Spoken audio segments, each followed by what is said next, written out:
กองทุนส่งเสริมวิสาหกิจขนาดน้อยและกลางทสว.กระทรวงอุตสาหกรรมและการค้าได้จัดสุดฝึกอบรมในหัวข้อการวางแผนธุรกิจการวางแผนการเงินและการบัญชีเงินสดสำหรับวิสาหกิจขนาดน้อยและกลาง SME ซึ่งได้จัดขึ้นระหว่างวันที่30 สิงหาคม ฮอดวันที่3 กันยายน 2021ให้กับพนักงานกองเลขาทสว.พนักงานสินเชื่อจากธนาคารธุรกิจที่เข้าร่วมโครงการกองทุนพัฒนาไซต์สมบูรณ์และศูนย์บริการ SME รวมทั้งหมด25ท่านโดยมีทีมงานครูฝึกจากบริษัทที่ปรึกษาด้านการพัฒนาและวิสาหกิจ EDC สุดฝึกอบรมดังกล่าวแม่นนอนใน1กิจกรรมบุริมสิทธิ์ของทสว.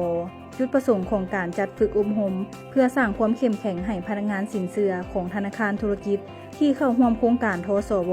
และพนักงานของทสว.กำได้วิธีการวางแผนธุรกิจการวางแผนการเงินและการบัญชีเงินสดสำหรับ SME เพื่อสามารถให้คำแนะนำแก่หัวหน่วย SME